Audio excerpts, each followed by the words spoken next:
Good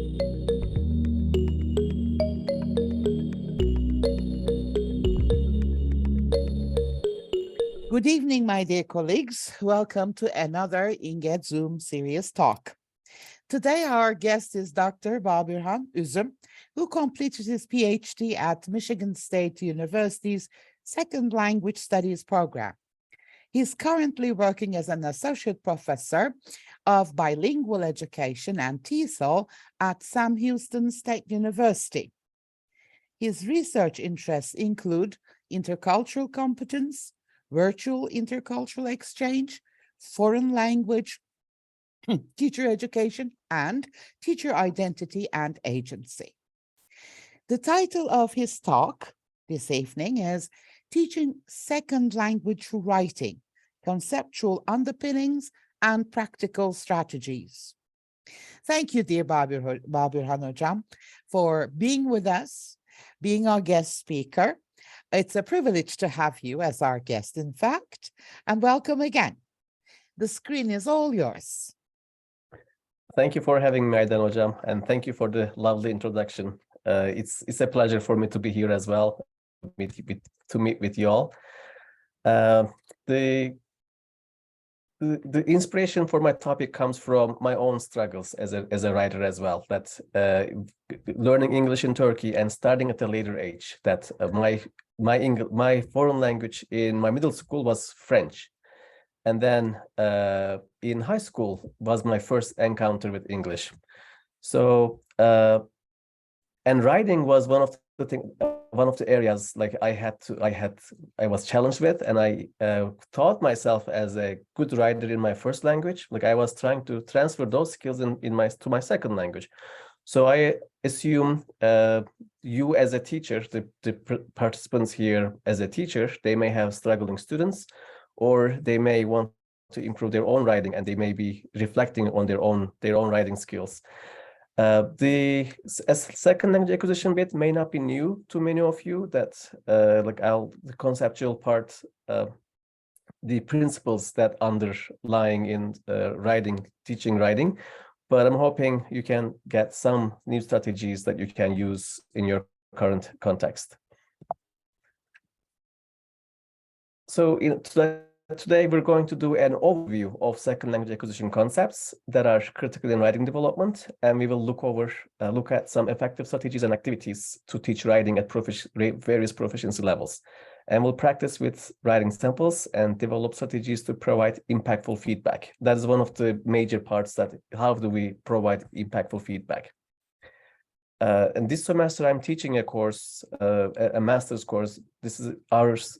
If you have a master's in TESOL program, and the course I'm teaching is BSL 6325, teaching second language writing. And many of my students are English teachers working abroad. They work in like Korea, Japan, and they take our master's classes remotely. And they bring up their own students' struggles with writing and how to teach them writing. Now, one thing that became clear to us that some people are inherently good writers, that they learn how to write well, and they can practice and they can transfer those skills with very little effort to their second language. So they are good writers without much effort. Some people are not good writers yet, but they can be taught to be so. And there is a little bit more work on their that they would need to do, and teachers would need a little bit of work to teach them how to get there.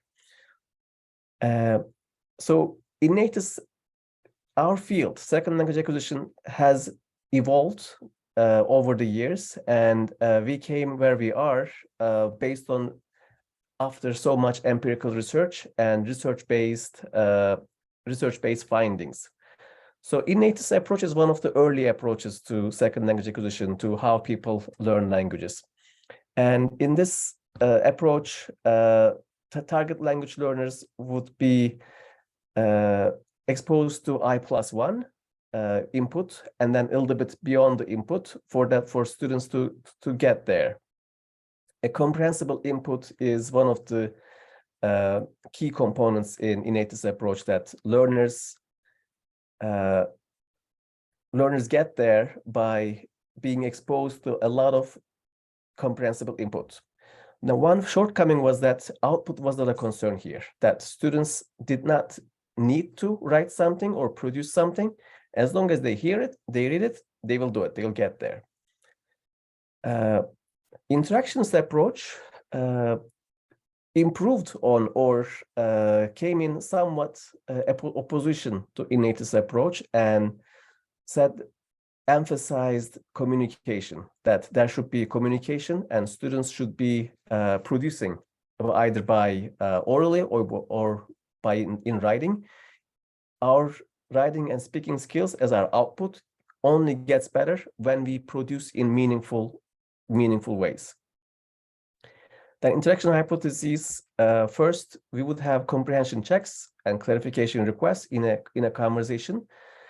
And this would lead to comprehensible input, like you would make the input comprehensible. Comprehensible input is what's high octane gas to cars, that input that you can understand. For example, if you sit in a coffee shop in China and listen to people talking around you, you would not be understanding anything because it's not comprehensible to you. It will be made comprehensible through gestures, through showing. Like, for example, they will say, ni hao. Then you will understand what they're saying. Or let's say in Japan, let's say, try a Japanese sentence. What do you think I'm saying right now? Watashi wa Babürhan desu. Watashi wa Babürhan desu. So you understand that I'm introducing myself through gestures and through your understanding of context and recognizing my name there or showing myself. So comprehensible input that is previously incomprehensible can be made comprehensible through such scaffolds like gestures, visuals, and that would lead to feedback that teachers can provide when students can produce comprehensible input. Then the teacher would provide feedback, and which would lead to modified output. Then the student would modify their output and say it again. So output hypothesis then came along for that when students actually produce something based on the feedback, that's where the acquisition happens, that's where growth happens. And this applies especially to writing, that when we give, for example, when we give students writing on their feedback on their writing, we should be expecting an improved version back. Like when we tell learners only, this is where your writing is, these are your errors, the learners have no reason to do anything with that writing. So the Krashen's input hypothesis, the I+1, suggested that learners acquire languages by understanding messages, receiving comprehensible input. And comprehensible input is I+1, that input plus 1. That input at my level, I can understand, but a little bit beyond my level. So that part I can understand relying on what I know. Implications of input hypothesis was speaking is a result of acquisition and not its cause. Speech can't be taught directly, but it emerges as a result of building competence. Then if the idea is if input is understood and there's enough of it, then necessary grammar will be automatically provided. Therefore, instructors don't need to teach grammar deliberately. Now, the critics was that what is enough input? Like, how do we define that? And if we are to validate this hypothesis, how do we know what a particular level is? And if there is enough or if there is sufficient input comprehensible input to accomplish acquisition. Now, interaction is in opposition to input hypothesis, and that it puts interaction at the heart of communication, that we send messages, we receive them, we interpret them, and we collaborate to accomplish certain purposes. It's the collaborative exchange of thoughts, feelings, and between two or more people, resulting in a reciprocal effect.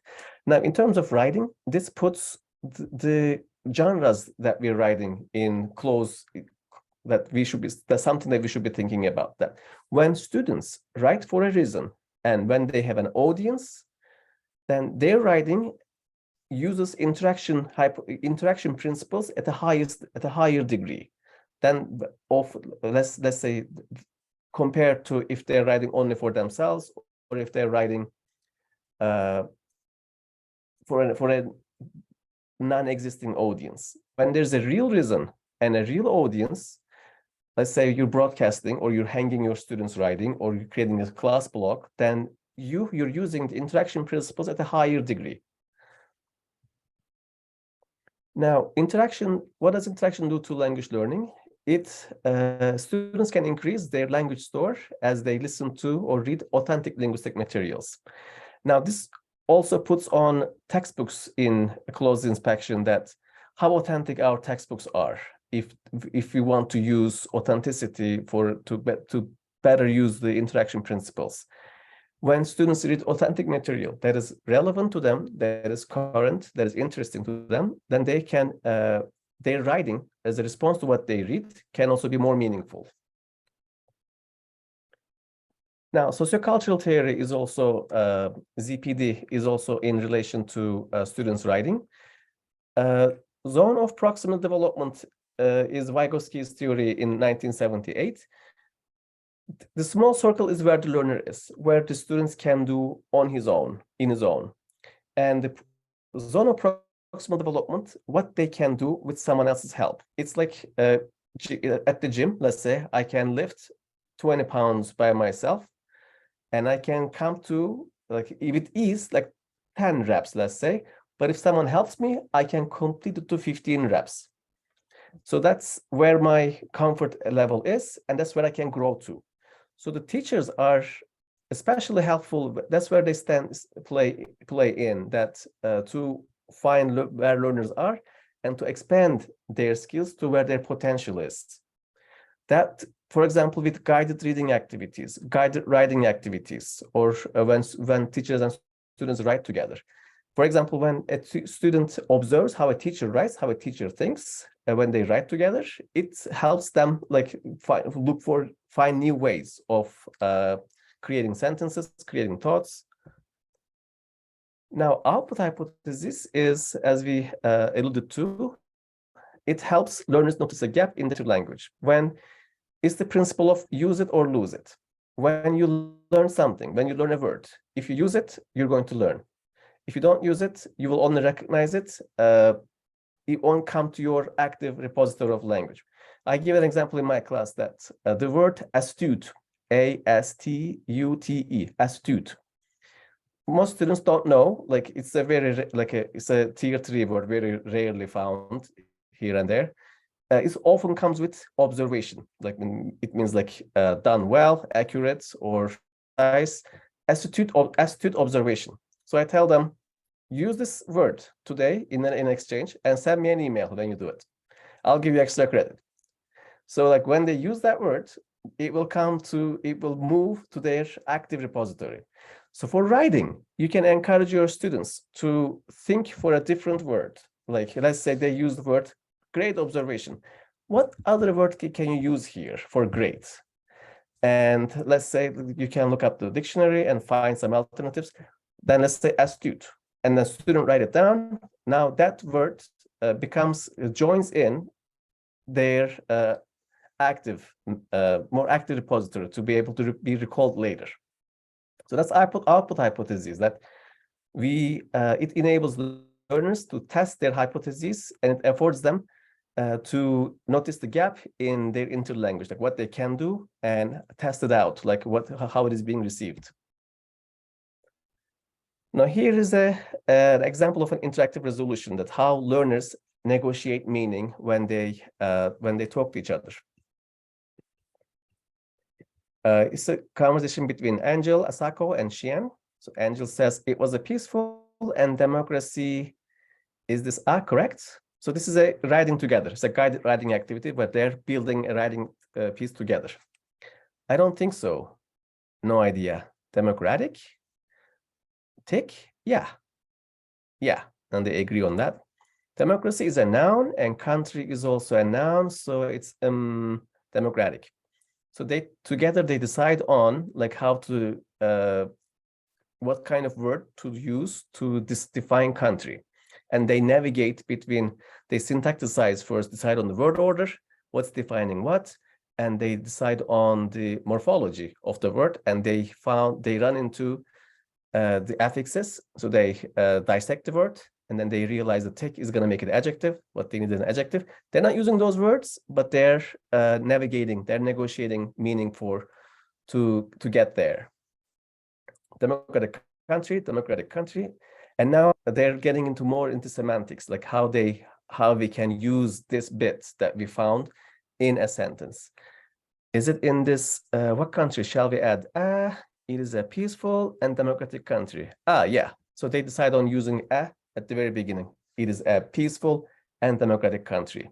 So they created a phrase together by going through its semantics, by going through its morphology and syntax. So here's, to test it out, we're going to do a breakout room activity. If you can take a picture of this, because it's going to be, when you're in breakout rooms, you may not have access to it. And in, I don't know, Jam, is it possible to have that breakout room activity, or should we can also talk about it or do it together? Okay. Oh, fine. We have 43 people right now. Okay, 4 people breakout room. Okay. So in your group, you're going to look at this picture. And what you see in this picture, you're going to make sentences. But you will choose a language, preferably alphabets you can read. It can be German, French, Spanish, and go to Google Translate and describe this room using that language. Come up with 5 sentences in that language describing this room. Learn how to read and pronounce these 5 sentences. And be prepared to share when we get back together with the whole group.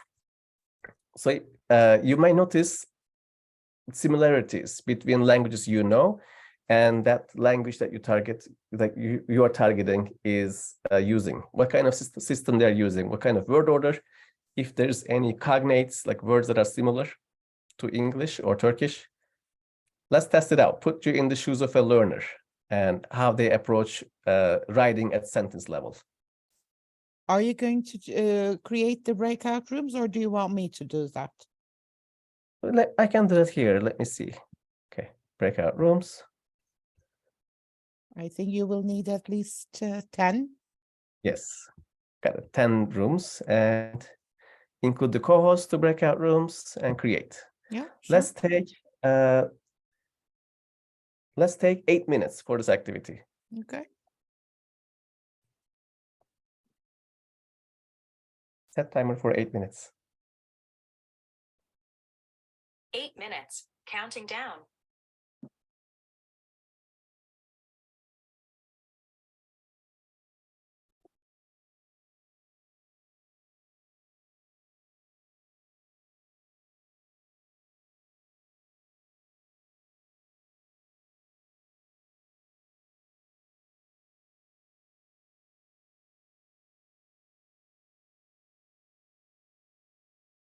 Maybe some people do not have the necessary device to join the breakout rooms. That might be the case. The phones it may Because not. I can see that in some breakout rooms there's only one person or two.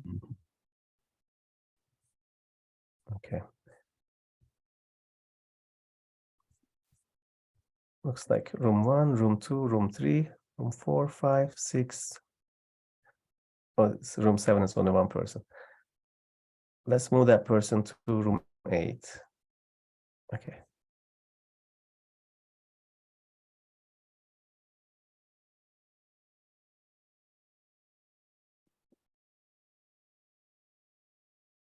This should help. Let me see again.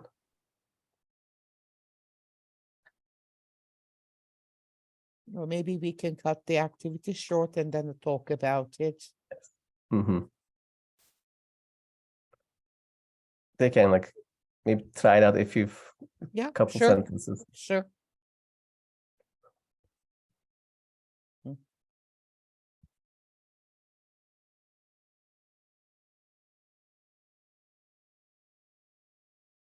Yeah, I think Some people lost the connection. They're coming back. Okay.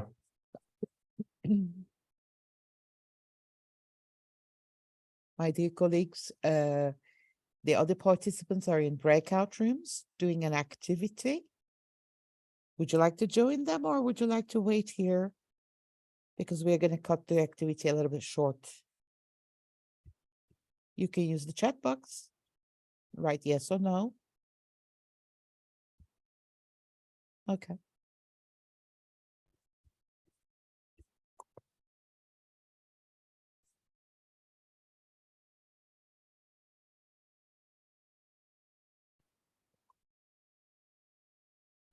Can give them 2 more minutes and then for them to get their hands in a little bit.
Cancel timer.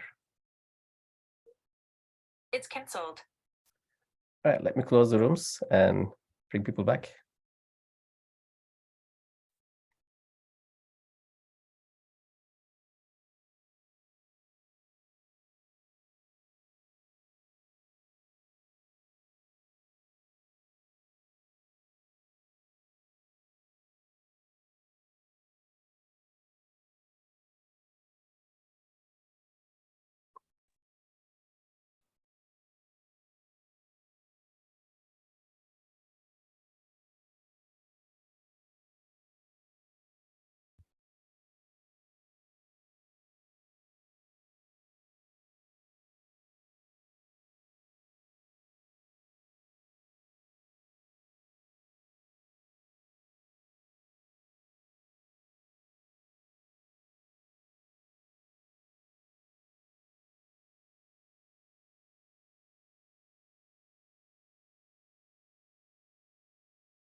Okay, are they all back? Is everyone back? Actually, we need extra time. I know, we wanted to give you. Because Oh. some people lost connection and some people may not have the right correct device to do this. So I didn't want to lose them as a part of our audience. That's why I asked Babürhan Hocam kindly, of course, to cut the activity short.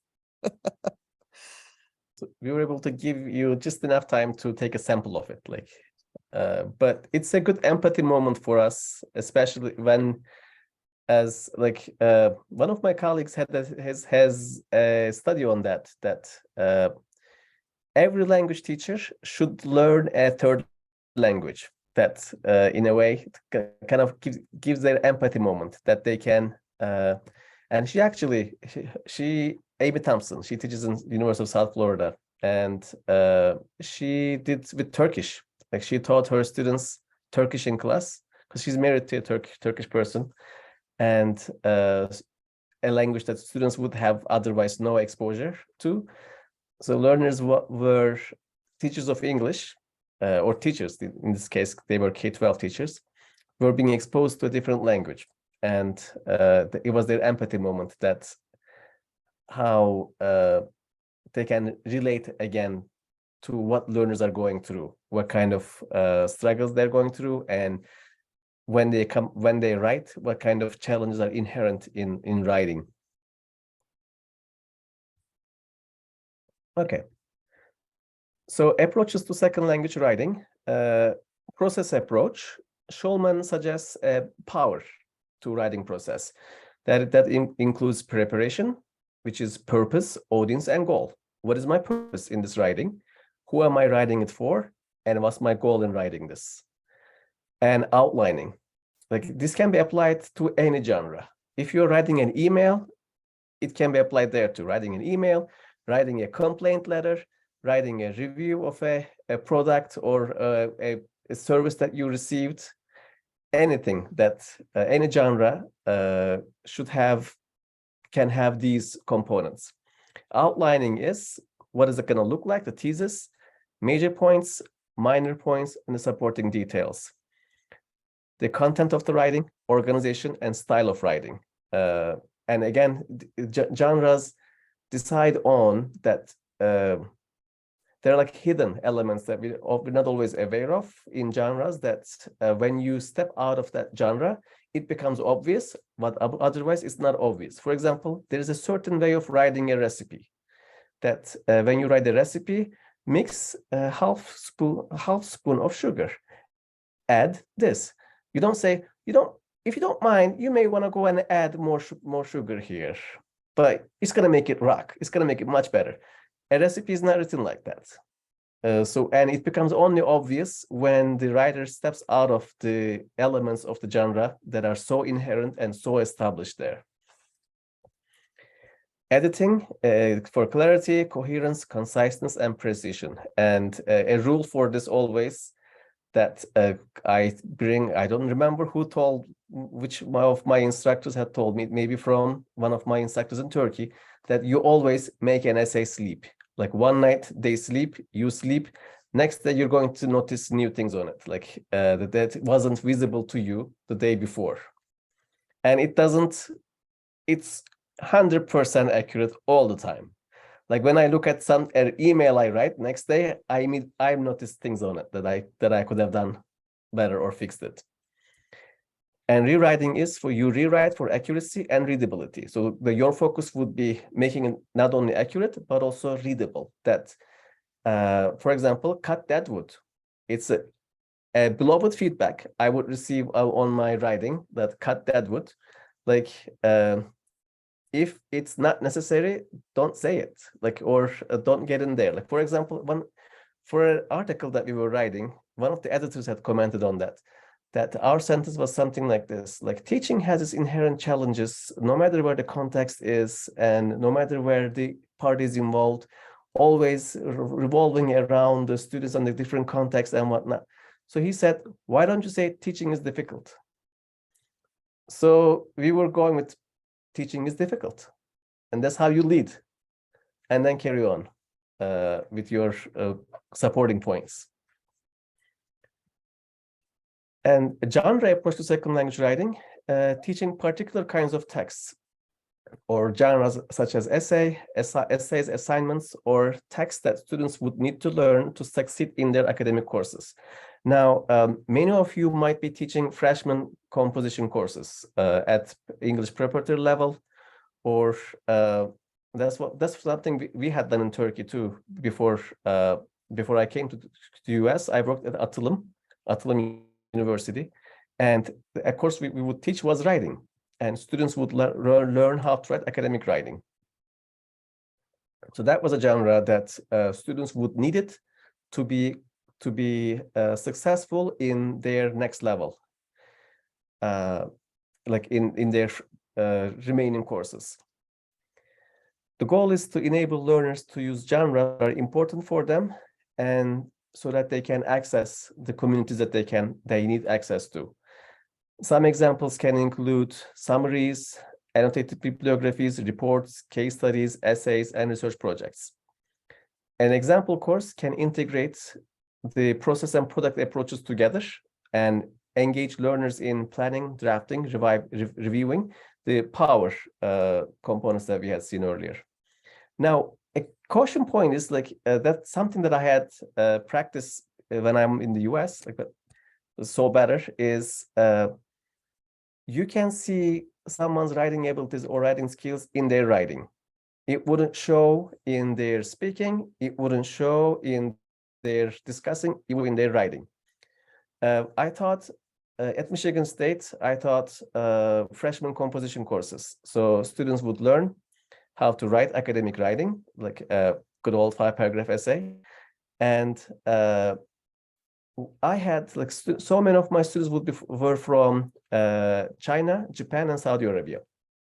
And so they would be eye learners. Like their speaking is not great yet, but they have read tons of work, and they have written tons of English before coming to the US. And I had one student from China, but Chinese American. So she came to the US at the beginning of her high school. And that would be like that 9th grade. So her speaking and listening was very Michigan. It's like Michigan not teenager, but like Michigan youth. And students knew that if the instructors can excuse them from taking that course when they see their skills, like, so they would always negotiate. Week 1, I don't think I should be in this course. Can you excuse me to the next course? So the people would say, give us a week. Let's think where you are. So this student was the only female student in the class, and all of them were very quiet Saudi, Japanese, and Chinese students. And she came and in a very Michigan way, it's like, I'm like much better than these guys, you know what I'm saying? I'm like, I shouldn't be in this class, you know what I'm saying? I studied here. I'm like I do everything like. So I said, well, your English sounds better than mine. So I don't know why you're here. Like, you tested here, because they take a test, standardized test that placed them here, but test is not perfect. So instructors can excuse them to go along. So I said, why don't you write something, and we'll see what you write, where your writing skills are. So she sat down, and I gave her a topic, a prompt. She wrote, and then with the guys, we did our lesson. And during break, I looked at her writing and said, okay, I know why you're here. Let me show you. She was writing like she was speaking. The likes were there, everything was there in writing. So like, try to explain that writing and speaking are different genres, that you can't write like you're speaking. So there has to be some structure, some genre elements to it, that when you're writing an academic writing piece. So that was my like concrete evidence, like concrete example of narrative of how one's writing ability can only be seen in their writing. Now, the intercultural perspective to writing says teaching academic writing should strive to enable ESL students to have a higher level of participation in academic cultures.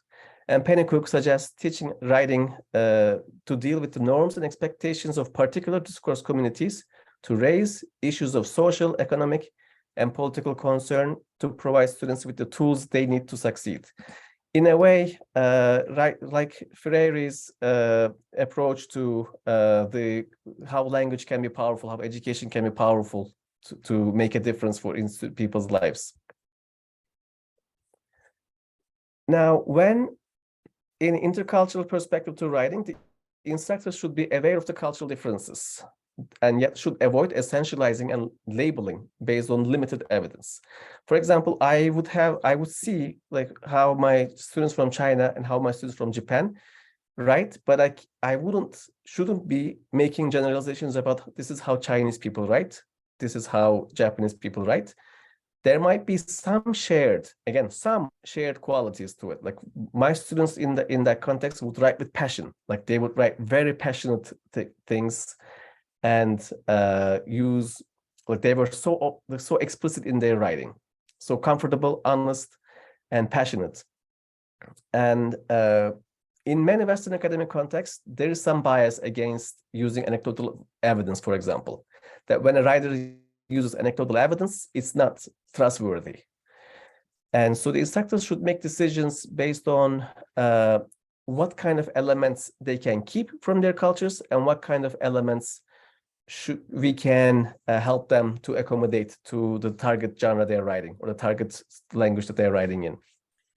I assume students from Turkey, like there might be some patterns that how your students might be writing, and you will be deciding on what can stay and what can be further worked on.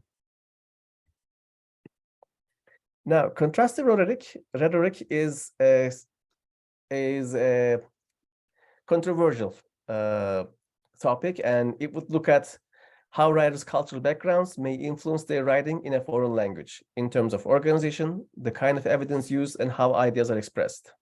Early work in this field tended to label cultures as writing in linear or non-linear fashions. Like Western writing is linear, things progress in an order, in a sequence, but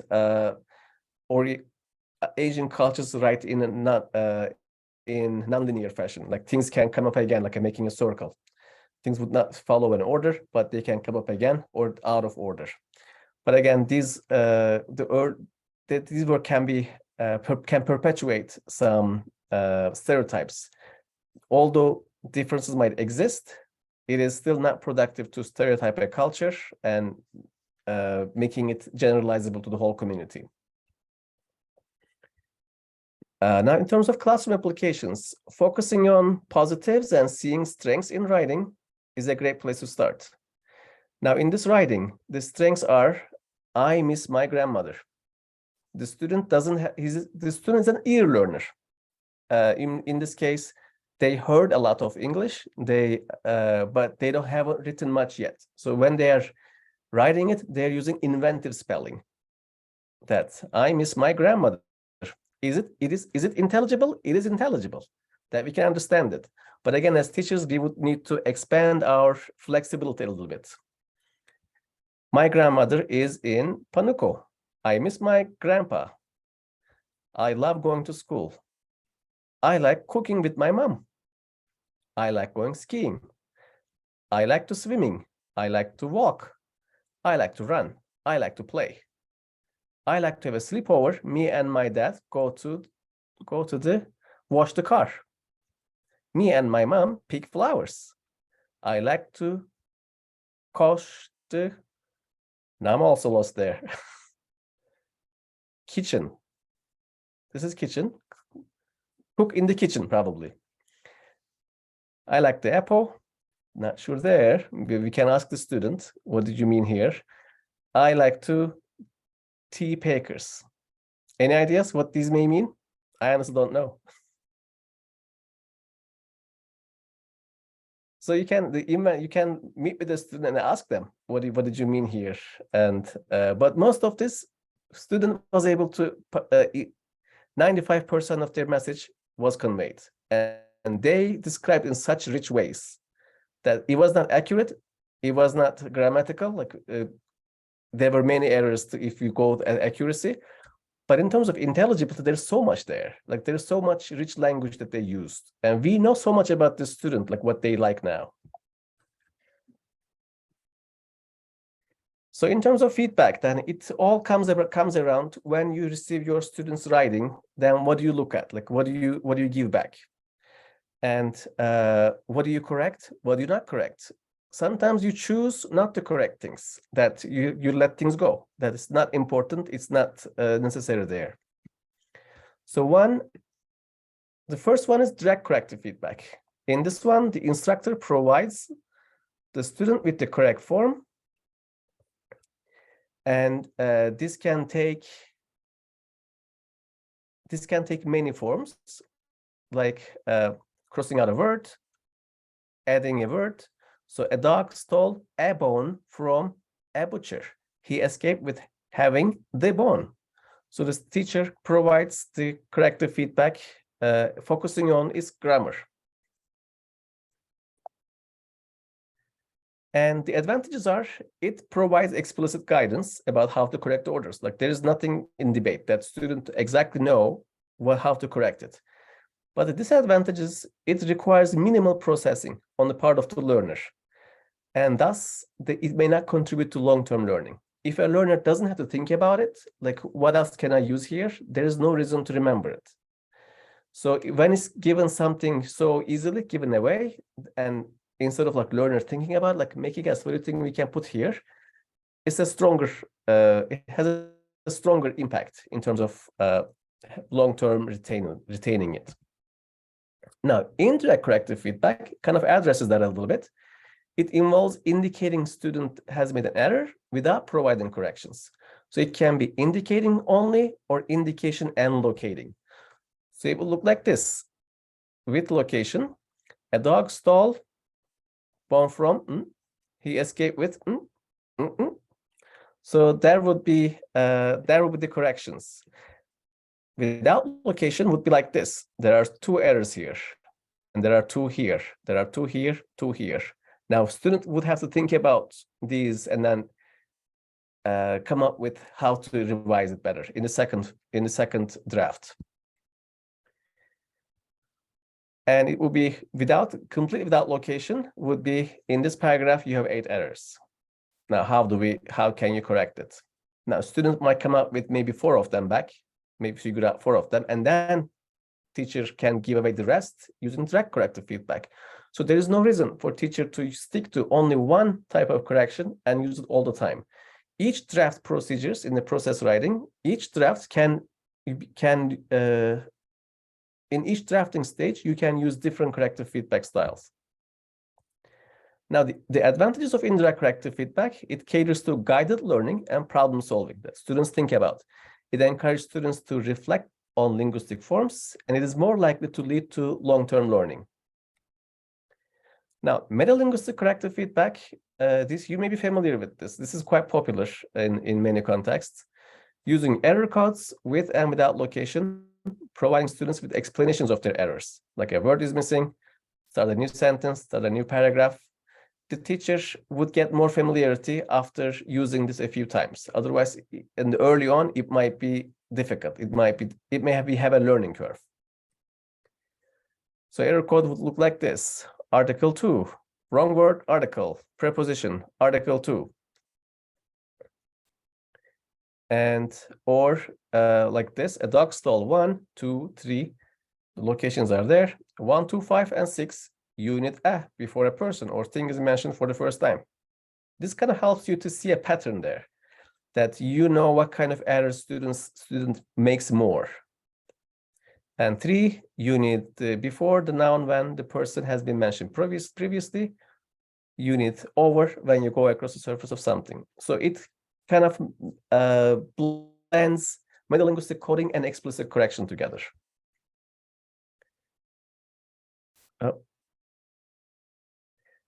The advantages are, it has been suggested, learners who receive feedback through the use of error codes improve accuracy in subsequent writing, that they can increase their accuracy in the next drafts.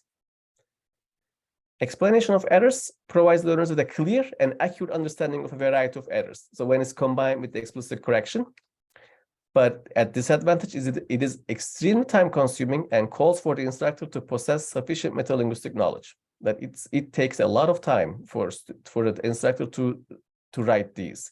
So you would choose to use this in rare occasions or in when the students really needs it. Focus versus unfocused corrective feedback.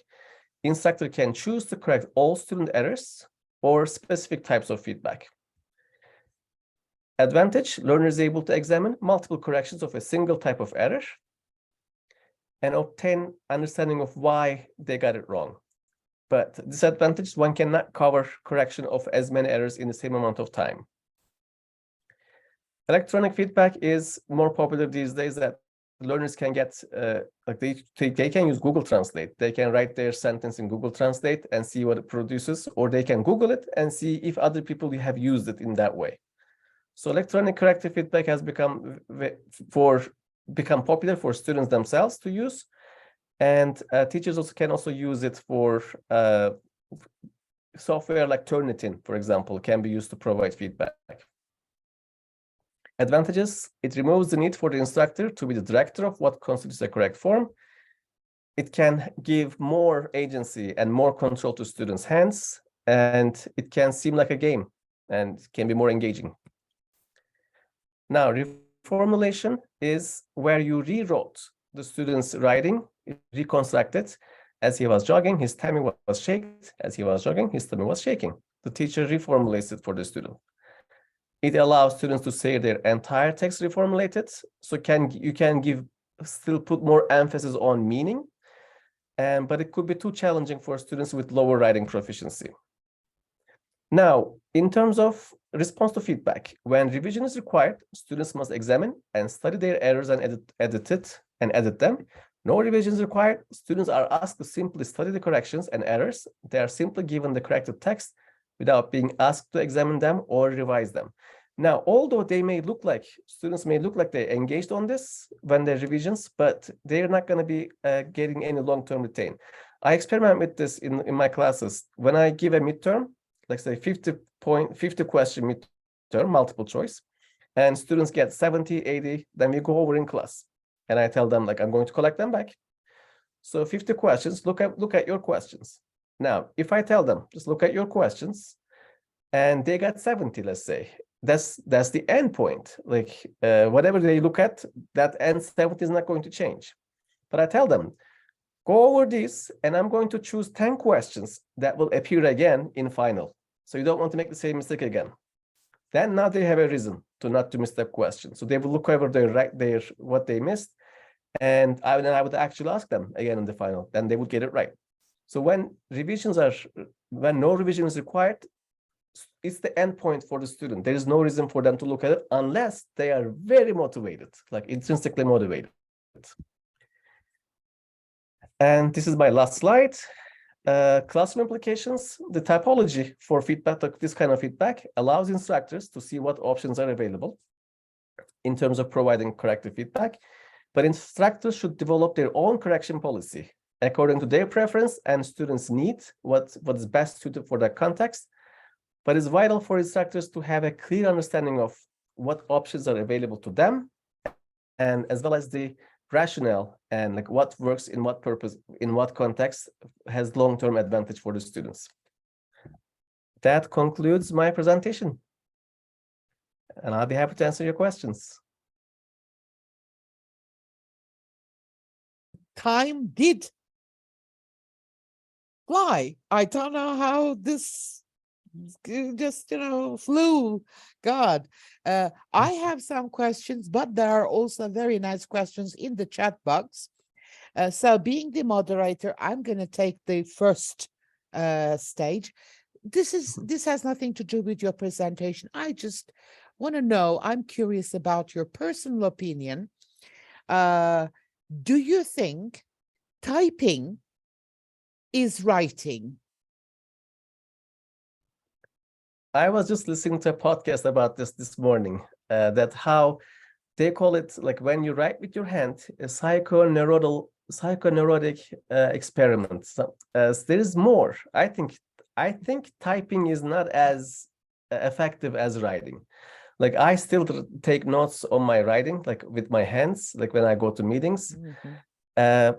I think the typing there's some disconnect when you type in terms of what you gain, and like I personally would learn better when I write it down with my hand than type it up.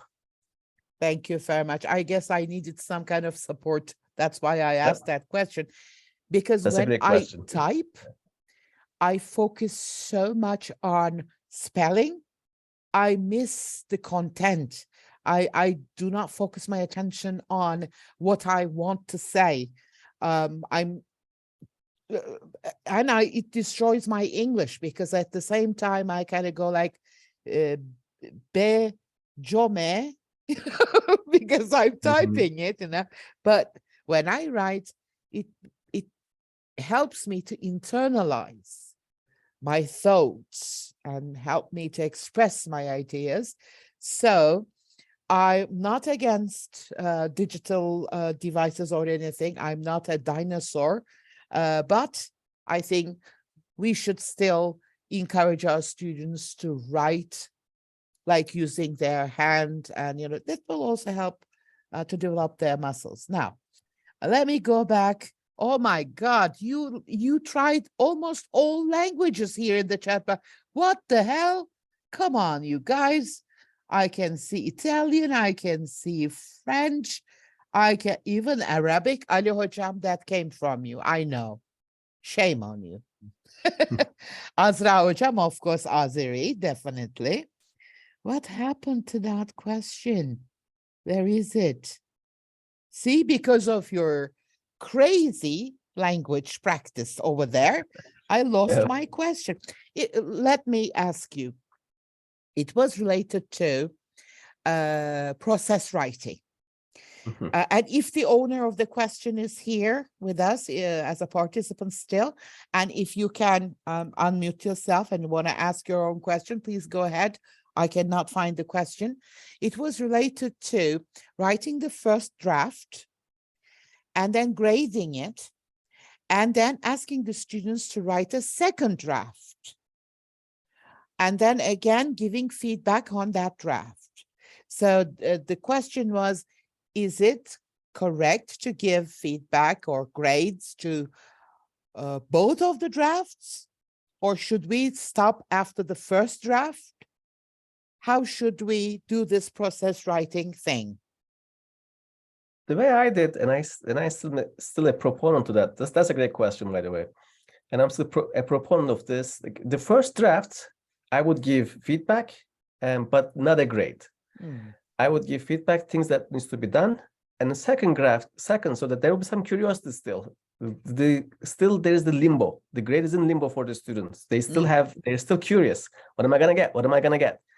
If they get something, like that's kind of like ends that curiosity. So like you will still work on that lingering, what am I gonna get? What am I gonna get? Curiosity, and give feedback, but no grade. And the second draft would have a grade. So as long shouldn't we wait for the last product? Actual product? If there's a third draft, like I would wait for the third draft as well, but in most cases, second draft might be the final draft. Okay. For to save use time. I don't know, my dear colleague, has that answered your question? Because I couldn't find it. I'm terribly sorry. So I try to express it as much as I remember. There are other questions related to other areas like zone of proximity, whatever. But since we're dealing with writing here, I'm going to focus my attention on Elif Hoca's question. She says, here we go. Elif Hoca, I found your question a little bit too late. Do you want to ask your own question? Yeah, actually, my question was about. Please go ahead. Okay. Our students sometimes use Google Translate when they are writing, especially their first draft. And in our school, as teachers, we are divided into two groups with two different opinions about this. Some of us think that we shouldn't give feedback for this first draft, but the students who have used Google Translate can still write their second draft and go on with the process. And some others think that we shouldn't give them a point for the first draft, and they should stop their process right there, because it's not something they should be doing. I mean, copy paste or using Google Translate. I'm with the first camp, the first group there. I think they're dealing with the duality between discipline and punishment. Like discipline is focusing on the action with an emphasis on improving action, but punishment is the endpoint for in a way satisfying the ego of the person, and it doesn't have a productive outcome from the students. If they use Google Translate, I would give feedback, no grade, and I would tell them use these feedback with no Google Translate this time, and and with discipline, like try to make it discipline, like this needs to be done this way, but not punish them like you're done. You can't submit again. That is really very harsh. Maybe this student has an idea that he wants to express, but he doesn't know how to say it. So isn't that okay to use Google Translate? And Google Translate has gone a long way. It's doing a better job nowadays. In the past, it was horrible. Now it's less horrible. This is scaffold, like learners will learn from it. Like they Yeah. learn by using it too. Yeah. So But if you're maybe curious if we about that- give feedback on that Google Translate, maybe they can learn a way to rewrite it, paraphrase it, say it in a different way. Elif Hocam, what do you think? Actually, as you said, Google Translate is right now so good. Then when we have a draft translated, then we don't have anything to give feedback because it's almost perfect. So our opinion was to encourage students to rewrite the first draft again and then write the second draft. But I couldn't convince my colleagues about this. Okay.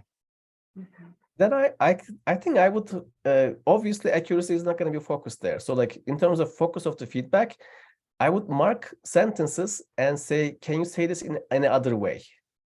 And can you say this differently? And focus on its organization, like focus on the meaning, like maybe like can you focus on using the vocabulary that we use the covered in class, or can you provide an example here? Like kind of like, this is a good point, but can you give an example right here? And can you do more evidence right there? Focus on its meaning, since accuracy, they're taking care of it by Google Translate. Yeah. Thank you so much. Ali Hocam, copy paste, if it's done from Google Translate, it's not plagiarism. For anything to be plagiarism, you should steal it from someone else's product, work, essay. Google Translate is a device that is open to everyone, and it's your sentence. So who are you stealing from? So I don't agree with you. But if you're copying and pasting from someone, for example, Babürhan Hocam's work, of course, that's plagiarism. And of course, it's not acceptable. If you can locate it, I think there are certain devices that you can use to locate plagiarism. Oh my God, look at this chat box. Guys, I'm going to punish you all, okay? From now on, do not use chat box for your private conversations, okay? I will kick you out.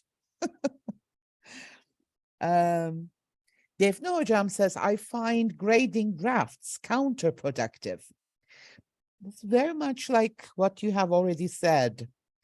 What the students need feedback and guidance, I believe, not grades each time they write something. Defne Hocam, very nice point. And I think you're on the same page with Babürhan Hocam anyways. Okay, yes, Elif Hocam continues. Translation at text level. Can you see the chat box, Babürhan Hocam? Yes. Can you see what they have done over there? See, this is what I have to deal with every Friday evening. It's good. It's a productive group. It's a lovely group. I love my colleagues here. Yeah, that last sentence that you showed, what was that? Tea package? Have you managed to solve that sentence? I love tea package. What kind of a crazy fantasy is that? Tea package?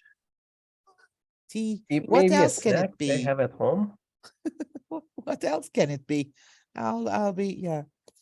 My students bring like writing samples. So my students are teacher candidates, but they're going to be classroom teachers. Like EC6 okay. In Turkish, sınıf öğretmenliği. Yes. But when they're doing sınıf öğretmenliği, when they're doing that, their students may be immigrant students. I see. Like they maybe speak Spanish. Mm-hmm, so a lot of them find themselves to be a language teacher as well. Mm-hmm. Okay. There's a question there, practical to benefit from indirect correction for lower level learners.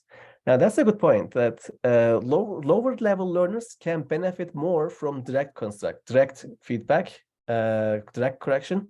And when they come to a level that they can benefit from indirect, then things can be turned to indirect. But beginning level students, they are more likely to benefit from direct corrective feedback.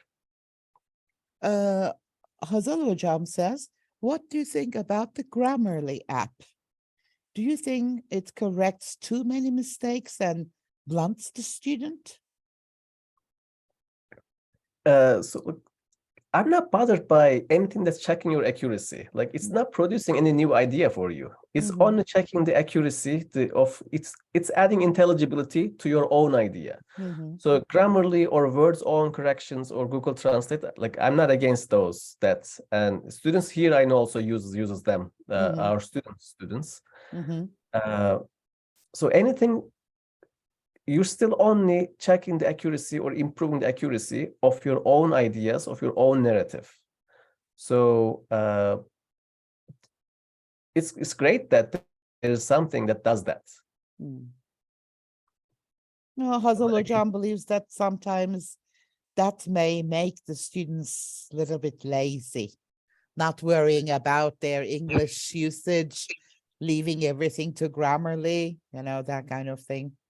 Each time it corrects it. I'm hoping if there's a pattern that if someone keeps making the same mistake and keeps seeing it being corrected, you may learn that. It's like you're getting feedback on that one each time. So as long as the corrections are visible, that, hey, I corrected this for you, like it's like there's a step and then you see the wrong form, you see the correction. I think that's learning there. But with more practice, those errors would not happen again. Yeah. So we always focus on accuracy, but Defne Hocam says, how about feedback on organization and content? Well, that's definitely a place where we look at first, that we would look first the ideas. Let's say from first to second draft is actually often the content. Second to third is where you can get more on the, you may decide your own style, but depending on the level of your students, from first to second, you can give feedback on content. Like, tell me more about this. Give me more example here. Can you carry this idea to the top? And then once the student gave you more ideas, then you would give feedback on the content, on the accuracy. But yeah, the taxonomy I shared was more about the accuracy of writing. Azra Hocam, since we are going to publish the video next week, you can rewatch it and see the slides again.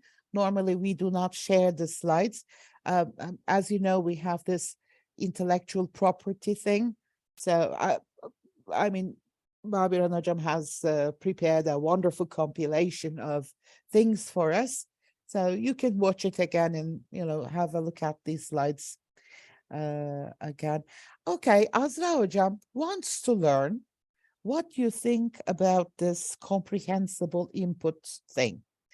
I know Americans love Krashen. Krashen has been their most popular language researcher, whatever they go. He's very old nowadays, and he has started giving pretty good lectures. But in the past, when he came up with this I+1 idea, it wasn't revolutionary or anything. I mean, it was already there. He was just very good at, like any other American, very good at marketing his ideas. And he made a ton of money for that I+1 thing. Azra Hocam wants to learn how, for a teacher, how is it possible to decide what comprehensible input is? Well, of course, I know it is not in the scope of your work, of this session, but if you'd like to say a few words about that. how can you make sure that the input is comprehensible? It applies to different levels. Okay, so in terms of reading, let's say, if you're deciding if your student is being exposed to comprehensible input or not. So if a student is reading, it would apply to his reading level. Let's say if he's reading at independent level, instructional level, or frustration level. Independent level is when you get your 95% of the words right there. So you can test out. Let's say you have a book and you're wondering if this is comprehensible to my student. This is going to be the input he's going to be getting, but is it comprehensible? He would open the first page and you would read together. And if he hesitates or doesn't know, if we assume there are 20 words on that page, imagine it's a third grade book. If he gets 4 or 5 words struggling with them, then that book is at his frustration level, that he cannot read that book independently. It's not comprehensible enough to him. Now, if he only gets 2-3 words wrong, there's so much comprehensible input in that book. I+1 can be accomplished. When he reads that book, he can decipher the surrounding words, things that he doesn't know, by knowing the content, by relying on what he identifies and what he can recognize. But again, if it's too much comprehensible input, it's too much incomprehensible input, makes you not being able to use what you can rely on. It doesn't give you enough ground. So if a student misses 5 words, hesitates 5 words there on the first page, that's too difficult. It's not comprehensible. I guess you need to know your students pretty well. So you need to be to have been working with them for a long time, to be aware of what they know, what they have experienced so far, and you should constantly observe. Look at their reaction. If the text is too difficult, if they can, I had one terrible experience with guessing vocabulary from context. I was teaching reading years ago, and the first activity is guessing vocabulary from context. And I said, you have 5 minutes to do the questions over there. And all of my students were looking at me, going like crazy. I said, use contextual clues. Look around. Look at the others. They go like, hocam vallahi bir kelime anlamadık ki. So constant observation is necessary.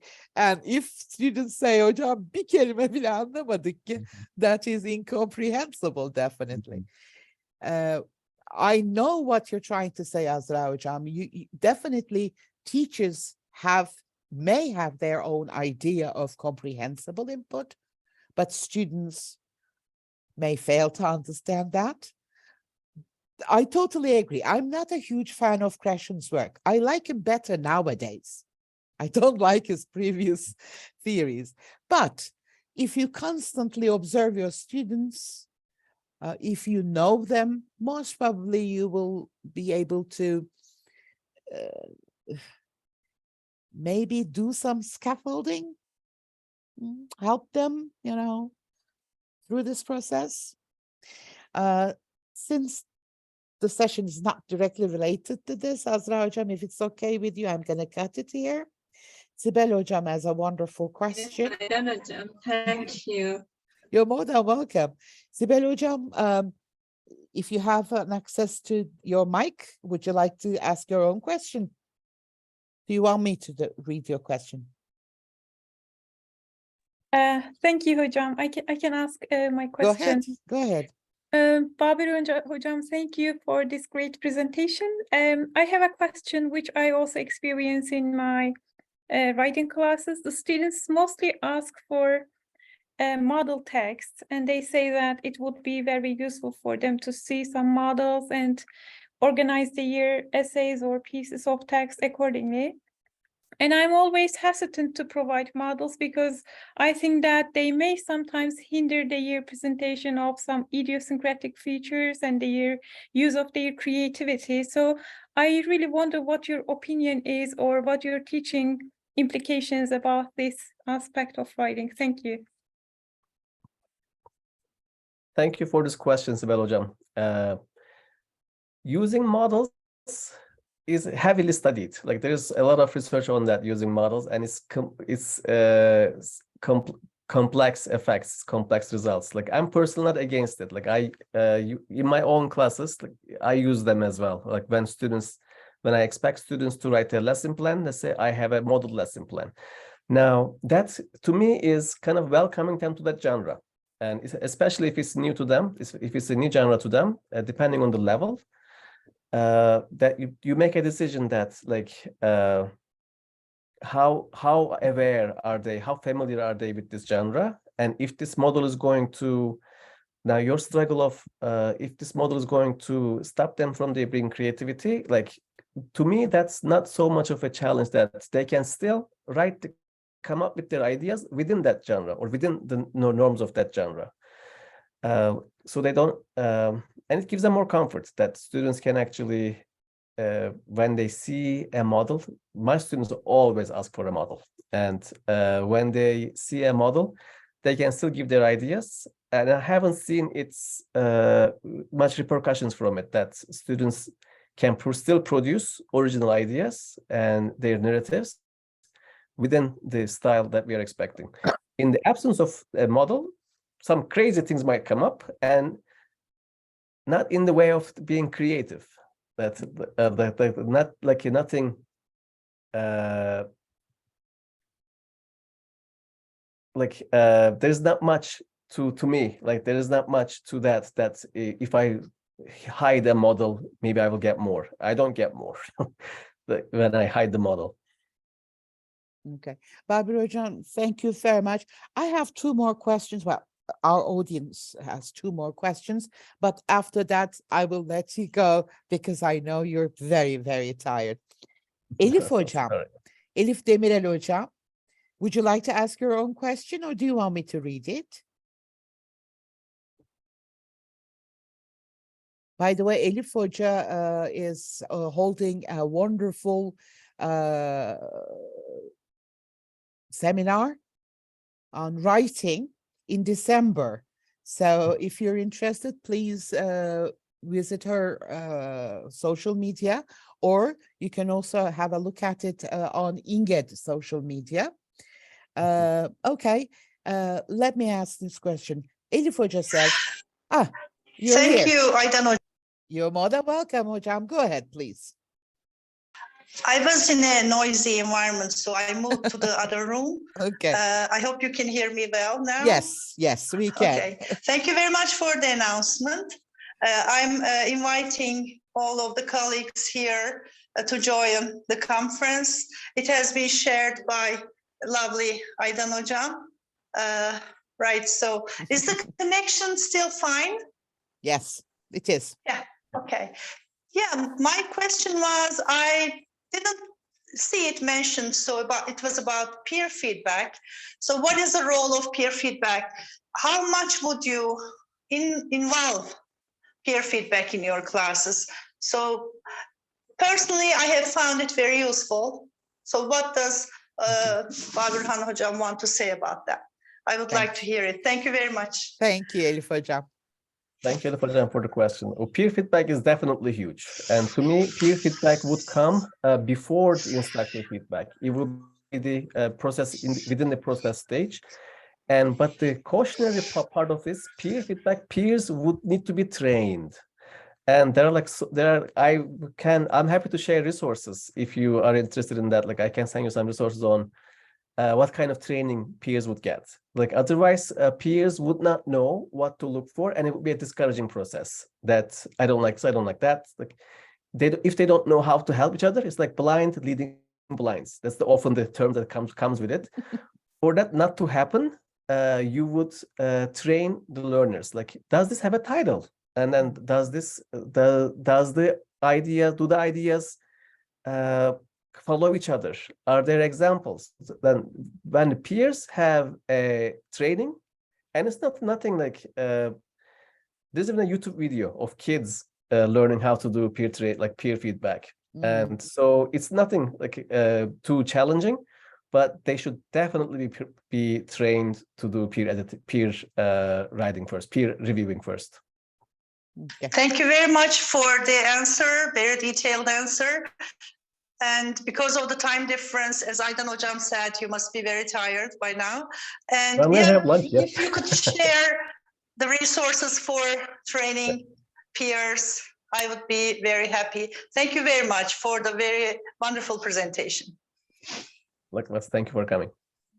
Babürhan Hocam, if you do not have immediate access to those references that you have referred to related to peer feedback, you can send them to me, or when we publish your video, you can put the links or the resources below the video and people can see it there, or you can send them to me and we can just announce it on our social media. Okay. Okay, sounds good. Because definitely people want to see them. This is the last one. I promise. It's lunchtime over there. I think it's past lunchtime, right? So Mohammed Hoca wants to ask his own question. So I'm going to let him do that. And after that, we will close the session. Mohammed Hoca, yes, go ahead, please.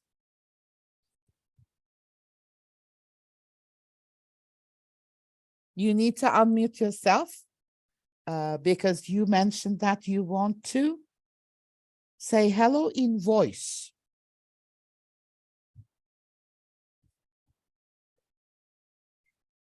If you want to access the recording, you will need to wait till next week. If you visit İnge Türkiye YouTube channel, you will find a huge collection of our videos over there, including Babürhan Hocam's video. Most probably Mohammed Hocam cannot unmute himself, or he doesn't have an access to a mic, I don't know. So sorry, Mohammed Hoca. Sorry for that. I really wanted you to say hi, but there may be a technical problem.